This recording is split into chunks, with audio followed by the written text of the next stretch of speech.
Hello friends, welcome to my channel advocate Reema Jha. Friends, आज मैं आप लोगों को केस लॉ किसे कहा गया है इस विषय में बताऊंगी। तो फ्रेंड्स, चलिए हम जानते हैं कि केस लॉ किसे कहा गया है। फ्रेंड्स, सुप्रीम कोर्ट और हाई कोर्ट के पूर्व निर्णय अधीनस्थ न्यायालयों के निर्णय पर काफी वजन रखते हैं। किसी बड़ी अदालत का दिया कोई निर्णय उसके अधीनस्थ अदालत पर लागू होता है।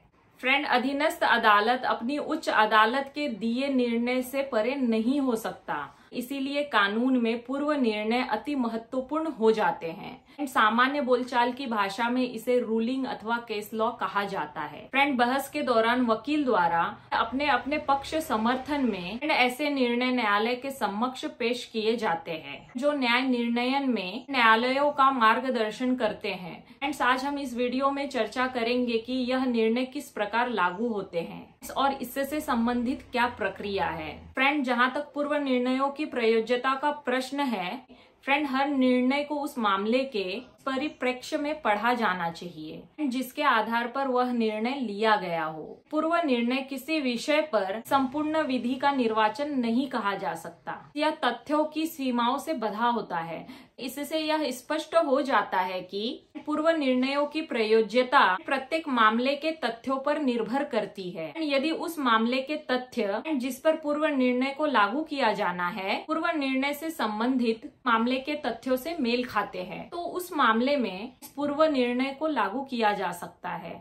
पूर्व निर्णयों को न्यायालय के समक्ष पेश करते समय मामले के तथ्यों का भली भांति अध्ययन कर लिया जाना चाहिए। केवल सेक्शन और हेड नोट्स देखकर ही पूर्व निर्णय प्रस्तुत नहीं कर दिया जाना चाहिए। कई बार पूर्व निर्णय को अध्ययन किए बिना ही उसे न्यायालय के समक्ष पेश कर दिया जाता है जो प्रस्तुतकर्ता के ही विरुद्ध चला जाता है। अतः पूर्व निर्णय प्रस्तुत करने से पहले उसका अच्छी तरह अध्ययन कर लिया जाना चाहिए और यह देख लेना चाहिए कि वह अपने मामले के तथ्यों से मेल खाता है या नहीं। इस निर्णय में मुख्यतः दो बातें देखनी होती है फ्रेंड, जिसमें पहला है निर्णयाधार और दूसरा है प्रसंगिति। इस निर्णयाधार पूर्व निर्णय का सार एवं उसकी आत्मा है।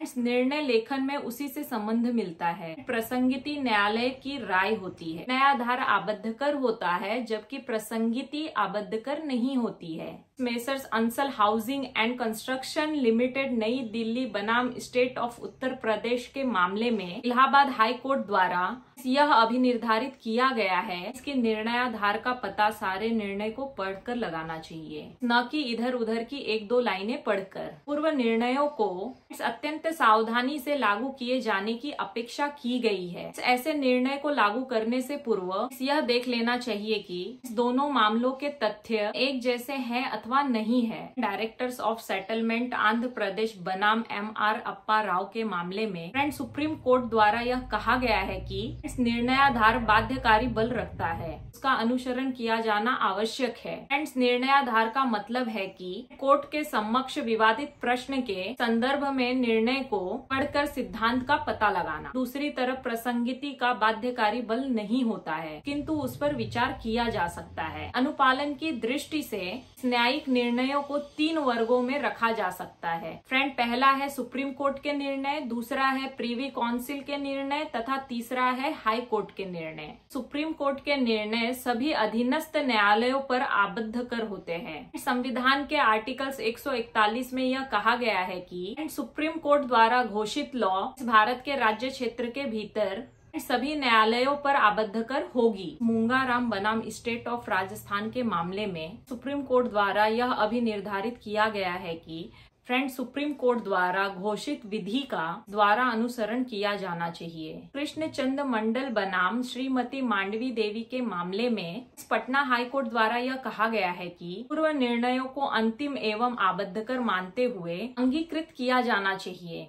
द्वारकेश शुगर इंडस्ट्रीज लिमिटेड बनाम प्रेम हैवी इंजीनियरिंग वर्कर्स के मामले में यहाँ तक कहा गया है कि निर्णयाधारों का अनुपालन नहीं करना न्यायिक औचित्य के विरुद्ध है। श्रवण सिंह लांबा बनाम यूनियन ऑफ इंडिया के मामले में सुप्रीम कोर्ट द्वारा यह प्रतिपादित किया गया है कि सुप्रीम कोर्ट की प्रासंगिक व्यक्तियों का भी समादर किया जाना चाहिए। न्यू इंडिया एश्योरेंस लिमिटेड बनाम यदु संभाजी मोरे के मामले में यह अभी निर्धारित किया गया है कि नए तथ्यों के अभाव में पूर्व दृष्टांत दावा न्यायाधिकरणों पर भी आबद्धकर है। वीरेंद्र सिंह यादव बनाम श्रीमती राजकुमारी यादव के मामले में मध्य प्रदेश हाई कोर्ट द्वारा यह प्रतिपादित किया गया है कि हाई कोर्ट के निर्णय अधीनस्थ न्यायालयों पर आबद्धकर होते हैं।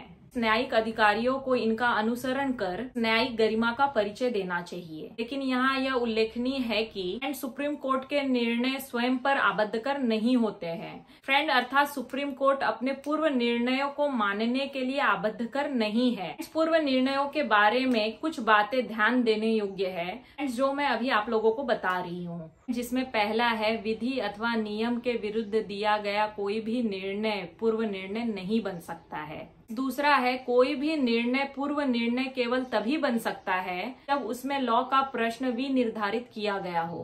तीसरा है पूर्व निर्णय केवल तभी प्रभावित होता है जब यह निर्णयाचार की शर्तों को पूरी करता हो।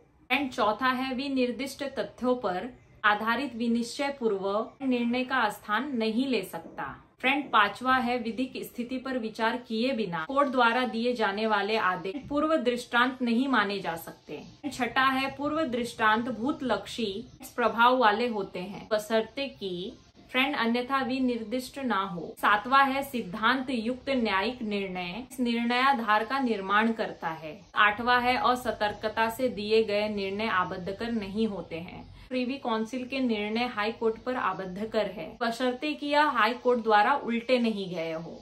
हाई कोर्ट के निर्णयों की प्रयोज्यता के संबंध में कुछ नियम है, आइए जानते हैं। एंड पहला है प्रत्येक अधीनस्थ न्यायालय अपने ही हाई कोर्ट के पूर्व निर्णयों को मानने के लिए आबद्ध है। दूसरा है यदि किसी विषय पर अपने हाई कोर्ट का पूर्व निर्णय उपलब्ध नहीं है तो उस विषय पर अन्य हाई कोर्ट के पूर्व निर्णय को मान लिया जाना चाहिए। तीसरा है जहां किसी विषय पर दो पूर्व निर्णय उपलब्ध हो लेकिन वे विरोधाभासी व्यवस्थाएं देते हैं, वहीं पश्चातवर्ती पूर्व निर्णय को मान लिया जाना चाहिए। एंड चौथा है यदि कोई निर्णय अधीनस्थ न्यायालय को न्याय संगत न भी लगे तो भी उसे मान लिया जाना चाहिए। पांचवा है एकल पीठ के निर्णयों पर खंडपीठ के निर्णय पूर्वता रखते हैं। छठा है अधीनस्थ न्यायालयों को पूर्व निर्णयों की प्रासंगिकता को भी मानना चाहिए। सातवां जहां विदेशी अधिनियम एवं भारतीय अधिनियम की भाषा एक हो वहां विदेशी न्यायालयों के पूर्व निर्णयों को भी माना जा सकता है।